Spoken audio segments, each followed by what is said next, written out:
we bought an electric vehicle. I test drove a Tesla back in 2015. I thought one day I need to have an electric car. Was it worth it? Hi there, my name is Mindy Jensen, and I'm the host of the BiggerPockets Money podcast.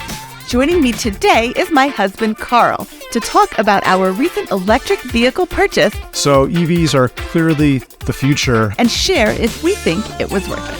Carl, thanks for joining me today. Thank you for having me. This is pretty cool. We bought an electric car that is not a Tesla. Yeah, Mr. Jump the Gun. In our last video, we talked about the pros and cons of maintenance, how long you should plan on owning your car, charging networks, etc. Today, we're going to talk about our recent electric vehicle purchase. We finally bit the bullet and bought a Bolt. So let's go over this purchase. Carl, how did it happen?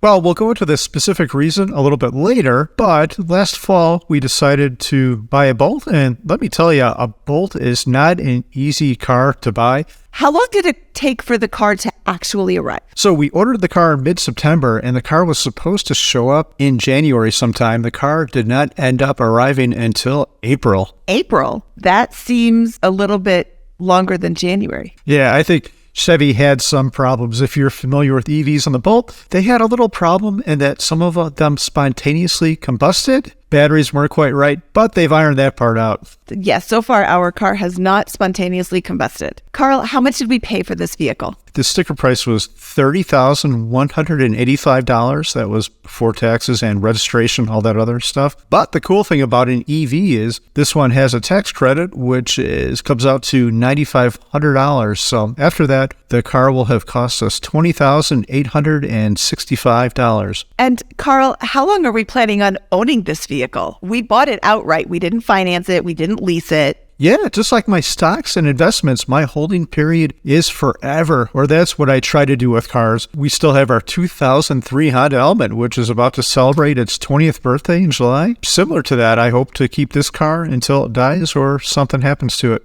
Don't crash it. Well, I have no plans to crash it. Key viewers will remember that we have solar panels on our house, which in my video, I did not recommend for most people due to the very long payback period. With an electric vehicle, that reduces our payback period way down to something more like 4.5 years. We've owned our electric vehicle for about a month and have put approximately 1,000 miles on it. Why did we buy this vehicle when we already have 3 cars that run well? I test drove a Tesla back in 2015, and it was a bit of an epiphany. I loved it. It was so great. It was quiet. It was super fast. It was efficient. I thought one day I need to have an electric car. So fast forward to last year, our older daughter said, "Hey, Dad, I'm going to learn how to drive soon. Here's the deal. If you get a top score on your SAT, I will buy you an electric car." Carl, could we afford this car? Yes. I think that's something we probably should have said at the very beginning. We bought an electric vehicle. Was it worth it?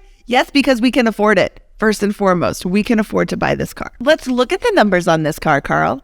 Tell me all about this new Bolt. Okay, we're going to nerd out a little bit and do some very basic math, but stick with me. It is very basic. I wanted to calculate the price of operating this thing to see if it's really worth it. So based on our first 1,000 miles, the Bolt will get about 4 miles per kilowatt hour of electricity. So that means to go 100,000 miles, we'll need to come up with 25,000 kilowatt hours. In Longmont, that costs about $2,500 since a kilowatt hour is about 10 cents. That's pretty cool. So we could drive 100,000 miles for $2,500. And don't forget, there's little to no maintenance on an EV. Okay, I have a couple of questions. First of all, we have solar panels, so we have free electricity, don't we? True. So that 2,500 is really a lot lower. It's more like 0-100. What do you mean no maintenance? If you think about an EV, they have an electric motor. They don't have this complex gas engine with fuel injection and emission systems and all that stuff. It's very, very simple. So you're never going to have to do an oil change. You're never going to have to change the timing belt. There is basically no maintenance to the drivetrain. So let's compare this with a gas vehicle. You can't charge up your gas vehicle with the electrons from the sun in your solar panels. Actually, it's photons that stimulate the electrons and the photovoltaic effect in the solar panel, but that's a topic for another day that no one cares about.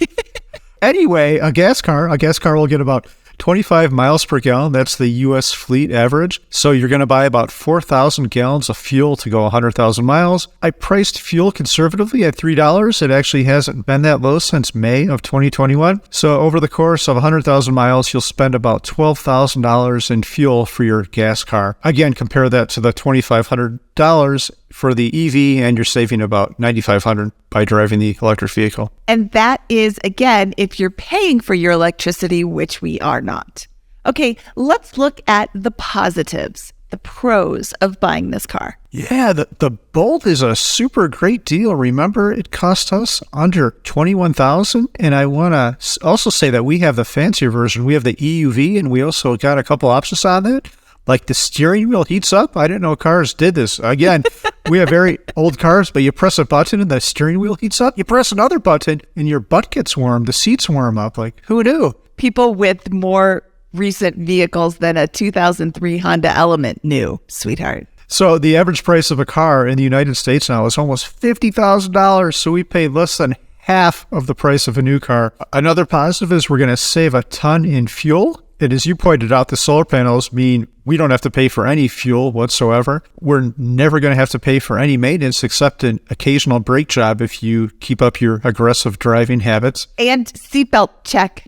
Don't forget there's a seatbelt check, but that's free. Yeah, I'll take care of that. I know how to maintain cars. So let's talk about the negatives, because this isn't all sunshine and rainbows. Yeah, the Bolt is not a good road trip car. And that's because the range is suboptimal compared to a Tesla, and it also charges slowly. We did have our first experience with a charging station, and it wasn't bad, but we were still stuck there for almost an hour. Well, we weren't really stuck there. It was around the corner from one of our favorite breweries, Outer Range, up in Frisco.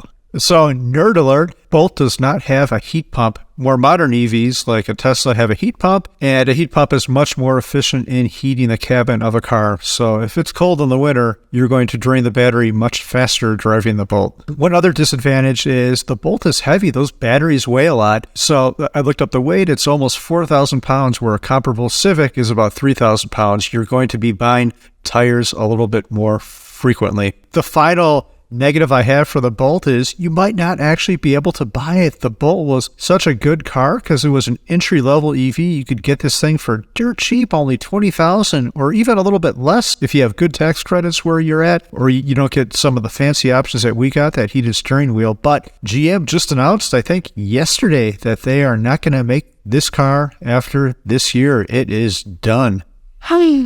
That's too bad. And I think all of the ones for this year are sold already. I called up other dealerships and they're like, yeah, there's an 8-month wait. So if you do want a Bolt, you're probably going to have to pay a premium for it, which is kind of interesting. I think we could actually sell ours for a profit right now. Not that I want to, but we could. I notice you keep saying Bolt and not Tesla. What gives? Everybody knows how obsessed you are with Tesla. Yeah, I do like Teslas a lot, but there's still a lot of money. And I've heard rumors of some advances in the battery technology and also their full self-driving hardware, which is kind of sketchy. A lot of people think Tesla will never be able to get it done. I have my doubts. I decided to punt that purchase. If we get one, maybe we'll get one next year when the car is a little bit better. Plus, they're just a lot of money. They've come down a lot recently, but the Bolt is less than half the price. Okay, so Carl, for us, was buying an electric vehicle worth it? It was. We could afford it. We could afford to pay cash for it. You had mentioned we have 3 cars now. We are about to sell one. If anyone wants a 2000 Miata Special Edition, hit us up. Carl, in your opinion, is buying an electric vehicle the right choice for everyone? I would say it's probably not the right choice. If you're buying an EV just to save money on gas, it's probably not the right choice, because doing that math, your payoff period is probably going to be infinite. It's never going to be a good purchase. On the other hand, if you have to buy a car, I think an EV can be a great idea. You are going to save a ton of money on fuel. You are going to save a ton of money on maintenance. And if you follow the car industry like I do, most manufacturers have either planned or are planning to stop production of internal combustion engines in the next couple of decades. So EVs are clearly the future. Well, Carl, this was a lot of fun. Thank you so much for your time today. Where can people find you? My blog is 1500days.com, and I'm also have another podcast called milehighfi.com. Thank you, Carl. That wraps up this video for the BiggerPockets Money channel. If you liked what you heard, give us a thumbs up and please subscribe to this channel so you're the first to know when we release a new video. And leave us a comment so we know what you're thinking about EVs and what you'd like to see more of. This is Mindy Jensen signing off.